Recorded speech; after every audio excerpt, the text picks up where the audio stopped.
আসসালামু আলাইকুম।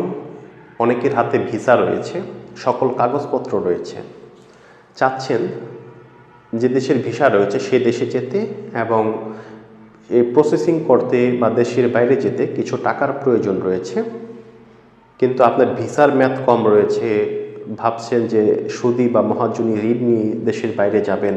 তাদের ভিতরে এই প্রশ্নটাও রয়েছে যে আসলে প্রবাসী লোন কত দিনে পাওয়া যায়।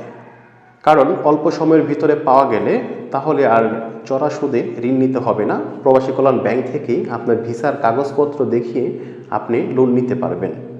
মূলত এই ভিডিওতে আলোচনা করব যে কত দিনে প্রবাসী লোন পাওয়া যায়। এটি ডিপেন্ড করবে আপনার হাতে থাকা কাগজপত্রের উপরে।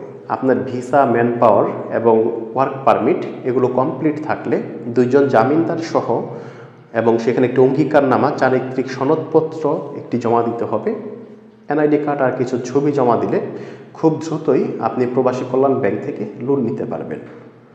সেটি সর্বোচ্চ 5 থেকে 7 কর্মদিবসের ভিতরে প্রবাসী কল্যাণ ব্যাংক থেকে এই লোনটি পাওয়া সম্ভব। সুপ্রিয় দর্শক, আশা করি বুঝতে পেরেছেন। যদি বিন্দুমাত্র আপনার উপকারে আসে এই তথ্যটি, তাহলে চ্যানেলটি সাবস্ক্রাইব করে পাশে থাকা বেল আইকনটি বাজিয়ে দিবেন। ফিরে আসবো নতুন ভিডিও নিয়ে। সেই পর্যন্ত ভালো থাকুন, সুস্থ থাকুন। আল্লাহ হাফেজ।